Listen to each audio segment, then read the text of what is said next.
All that a man achieves and all that he fails to achieve is the direct result of his own thoughts. In a justly ordered universe, where loss of equipoise would mean total destruction, individual responsibility must be absolute. A man's weakness and strength, purity and impurity, are his own and not another man's. They are brought about by himself and not by another, and they can only be altered by himself, never by another. His condition is also his own and not another man's.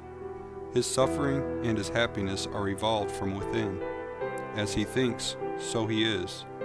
As he continues to think, so he remains. A strong man cannot help a weaker unless the weaker is willing to be helped, and even then the weak man must become strong of himself. He must, by his own efforts, develop the strength which he admires in another. None but himself can alter his condition. It has been usual for men to think and to say, "Many men are slaves because one is an oppressor. Let us hate the oppressor." Now, however, there is among an increasing few a tendency to reverse this judgment and to say, "One man is an oppressor because many are slaves. Let us despise the slaves." The truth is that oppressor and slave are cooperators in ignorance, and, while seeming to afflict each other, are in reality afflicting themselves. A perfect knowledge perceives the action of law in the weakness of the oppressed and the misapplied power of the oppressor. A perfect love, seeing the suffering which both states entail, condemns neither. A perfect compassion embraces both oppressor and oppressed. He who has conquered weakness and has put away all selfish thoughts belongs neither to oppressor nor oppressed.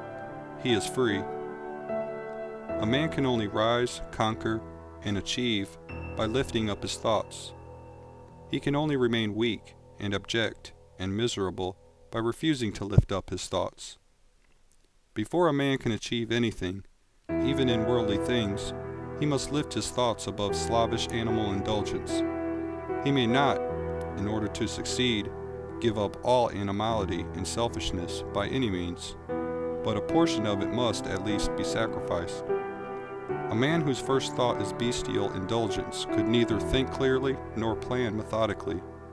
He could not find and develop his latent resources, and would fail in any undertaking. Not having commenced manfully to control his thoughts, he is not in a position to control affairs and to adopt serious responsibilities. He is not fit to act independently and stand alone, but he is limited only by the thoughts which he chooses.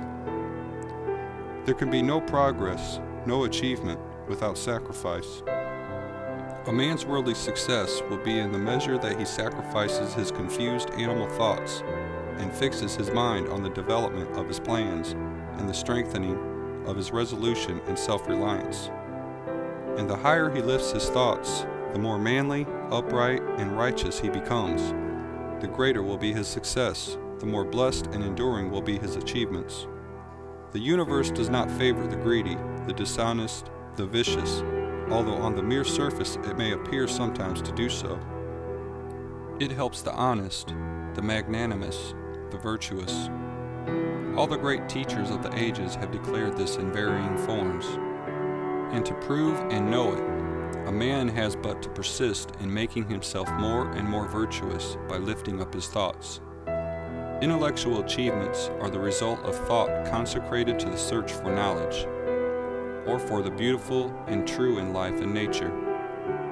Such achievements may be sometimes connected with vanity and ambition, but they are not the outcome of those characteristics. They are the natural outgrowth of long and arduous effort, and of pure and unselfish thoughts. Spiritual achievements are the consummation of holy aspirations. He who lives constantly in the conception of noble and lofty thoughts, who dwells upon all that is pure and unselfish, will, as surely as the sun reaches its zenith and the moon its full, become wise and noble in character, and rise into a position of influence and blessedness. Achievement, of whatever kind, is the crown effort, the diadem of thought. By the aid of self-control, resolution, purity, righteousness, and well-directed thought, a man ascends.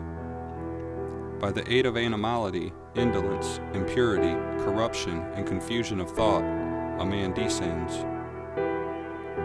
A man may rise to high success in the world, and even to lofty altitudes in the spiritual realm, and again descend into weakness and wretchedness by allowing arrogant, selfish, and corrupt thoughts to take possession of him.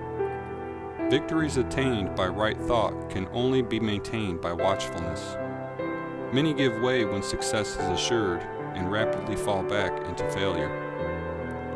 All achievements, whether in the business, intellectual, or spiritual world, are the result of definitely directed thought, are governed by the same law, and are of the same method.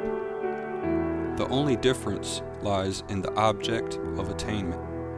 He who would accomplish little must sacrifice little. He who would achieve much must sacrifice much. He who would attain highly must sacrifice greatly.